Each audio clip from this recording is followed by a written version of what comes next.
Hey guys, great to have you on. Dr. Ben here, and we are going to talk about obesity, about being overweight, about wanting to lose weight. So many people are in this mind frame of, oh my gosh, I've got this extra 5, 10, 50, 100 pounds to lose. And for most people, yes, if they are a little bit overweight, they do need to lose that weight. Not just to lose weight, but to ultimately get healthier. Because here's the thing that we see all the time. Most people think, oh, they go in, I was just Googling earlier of causes of weight gain. And what mostly they said was being obese affects these systems, or being overweight affects these systems. But get this, it's not affecting that system like that. Yes, there are certain things that happen when you do have more fat cells. It's going to trigger more inflammation, some of those things. But ultimately, being overweight is not the problem.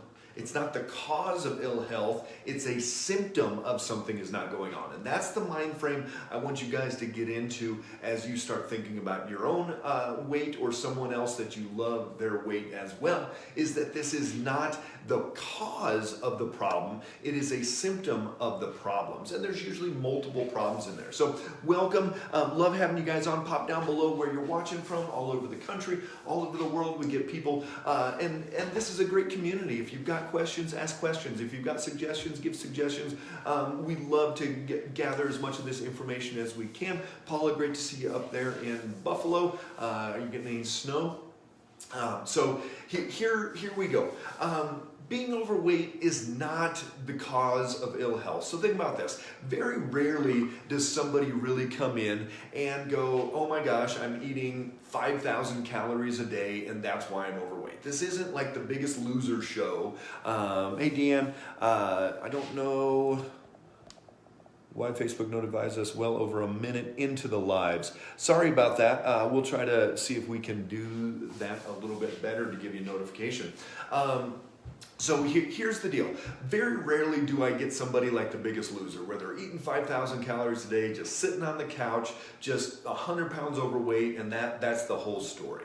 Very rarely. Most people I get actually that are overweight and like even obese, like 100 pounds overweight, really aren't eating that much. So it's not a calories in, calories out type of a situation. Those days are gone. So don't think if I'm overweight, I need to cut my calories. That's not the solution. Maybe give me a thumbs up if any of you guys ever did the HCG diet, that pregnancy hormone diet, where you have to get down to like 500 or 600 calories and then take this pregnancy hormone. We're getting some thumbs in there. And what happened, right? Give me a thumbs down if within 3 to 6 months you were right back, if not more weight than you were before. So very rarely does that actually work, where people suppress their caloric intake and then ultimately they lose the weight and have the success that they want. That's not what's going on. Weight is a symptom of ill health. And so if these other systems are out of balance, the body will put weight on. So I'm going to go through some of the different systems that you need to look for and some of the things that you can do now to start losing weight and find that optimal health. So around it's actually over $200 billion a year is spent just on obesity related issues, amputations or having to get wheelchairs, all these different things, over $200 billion.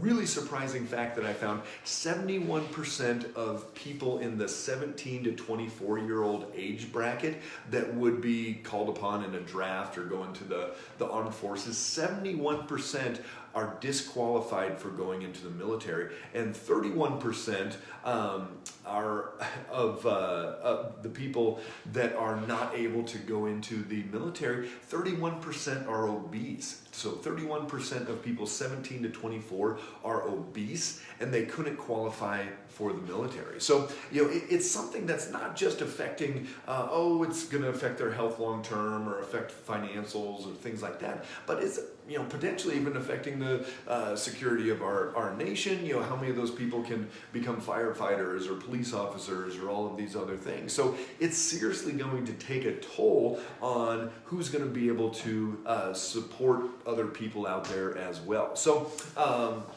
A lot of different things are going into somebody gaining weight, and ultimately you've got to fix these systems. And we're going to look at some of these things and talk about some blood work markers to look at. What time does genetics play into weight? So sure, yes, genetics does play into this, and that's one of the things that we're going to talk about. I'll jump into it right now. So does genetics play into this? Sure. If you look at every female in somebody's family, and they all have that pear shape to them, bigger hips, bigger rear end, abdomen, some of that, and they're kind of smaller on the top, and a lot of women genetically are going to look like that in the family.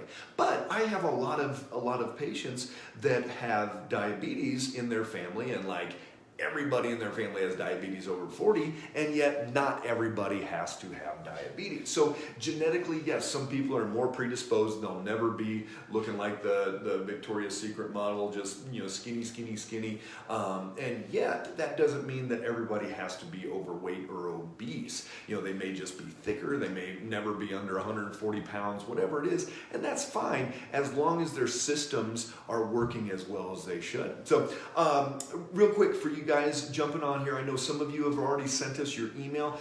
We have a new email service going out once a week. We're going to be doing weekly emails. A lot of information that we may not be able to talk about on social media, or some really more pertinent information, more timely things that we're going to be getting out to you guys. We'll be able to go more in depth. So direct message us your email, and we'll be putting those together. That should be going out later this week. Got a really good one coming out as well. So go ahead and DM us your email if you want to get onto that one. And good. So here, let's jump into it. So yes, genetics are part of that, but I don't want to use genetics as a cop-out and go, oh, everybody's just, in my family is overweight, so I'm just going to be overweight. Well, it doesn't have to be that. Even if you have the breast cancer gene, you do not have to get breast cancer. Why is that? Well, it doesn't have to express itself. So let's jump into a few of the things. Just like my latest book, Blood Sugar Doesn't Lie, we talk in depth about excess weight and what blood sugar swings are going to do to the body to be able to gain more weight and hold more weight. And so two things that we look at with blood sugar. One is blood sugar going high, the other is blood sugar going low. Both of these highs and lows are going to drive autoimmunity, especially the next thing we're talking about is thyroid, Hashimoto's. So if somebody has low thyroid, has autoimmune thyroid going on, and their blood sugar is swinging up and down, every time that happens, it's going to drive that autoimmune reaction. So we've got to calm that down. We've got to get that blood sugar as steady as possible to help heal up Hashimoto's or any other autoimmune issue.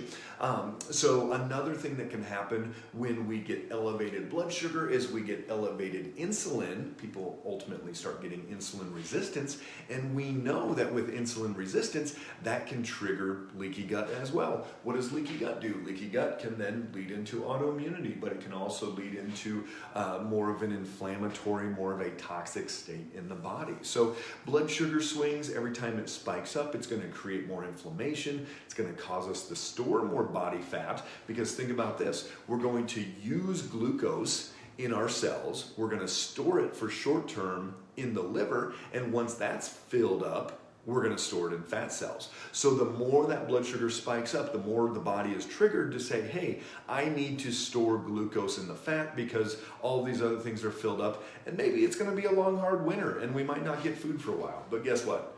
In the United States, you could get lobster 3 meals a day, every single day for the rest of your life if you had enough money and energy and wanted to eat lobster every day. So there is no long, hard winter coming for our bodies, and yet it's still in that thought process that we may need to have to go down that path. So blood sugar, you've got to get stabilized 85 to 110. If you don't have a glucose monitor yet, get that. Every one of our patients comes away with a continuous glucose monitor. We're able to see it every 5 minutes. We're able to see where that blood sugar is going.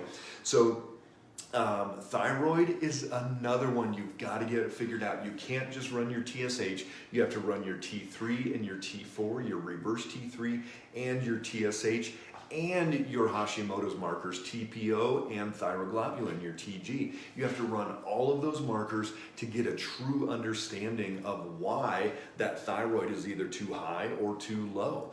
And if you have Hashimoto's, it changes everything, and you have to know which type of Hashimoto's.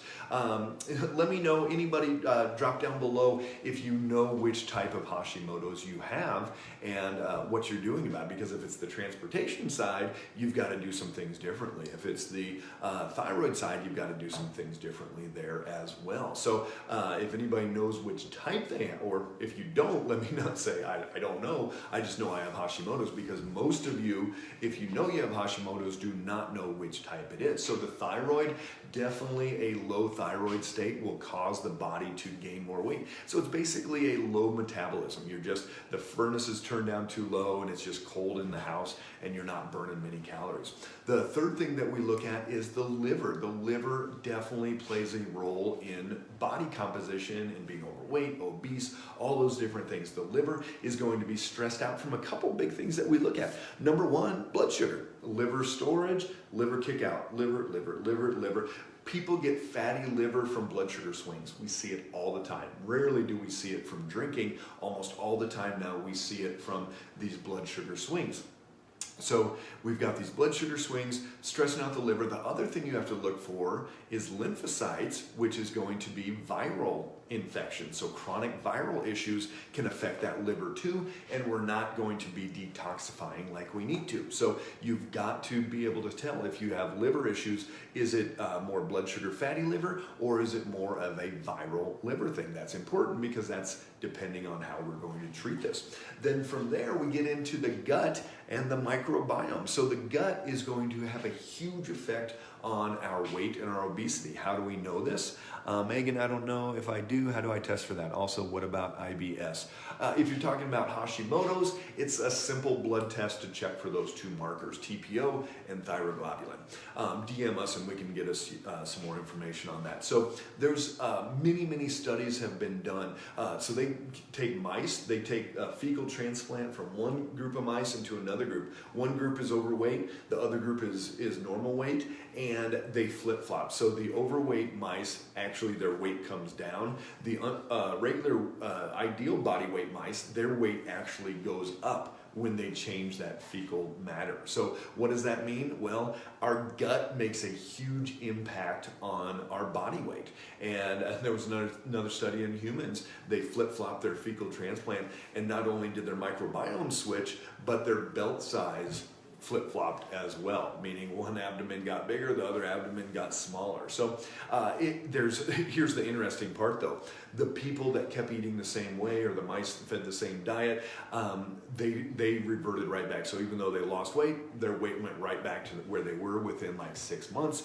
I know, Suzette, can you imagine being that guy doing the study, or gal?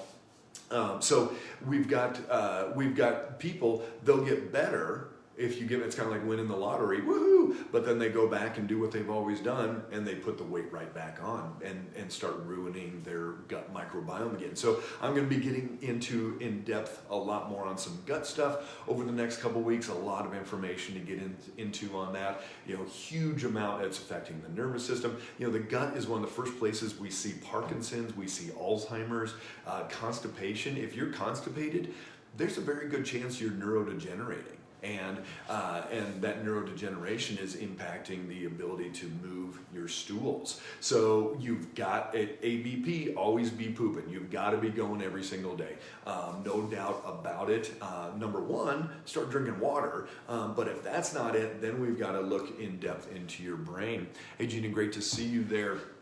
So we've got to get that microbiome balanced out. It's not just about taking probiotics. There's a lot of other things we have to do to fix that. Liver, you got to figure out which type of liver issue you have going on. Thyroid, you've got to figure out if it's Hashimoto's or not Hashimoto's. Blood sugar, you've got to start tracking, keeping it in that 85 to 110 as much as feasibly possible. So love having you guys on. Remember, weight is not the cause of ill health. It's a symptom of ill health. So fix your body's health health first, and that weight starts coming down. Fortunately, we'll see even 5, 10, 15, 20 pounds even in the first month. Hey Cheryl, great to see you. Got your message. I'll be sending you a message today as well. Thank you. If you have not gotten signed up for our email list, go ahead and send us a message on that one as well, and we will get into that also. If you got any questions, pop those down below. I've got to jump, but great to see you guys. Make it a great day. Stay strong. Get your body as healthy as possible. Weight isn't an issue then. Energy's not an issue. You can be the vibrant self you're meant to be. Take care.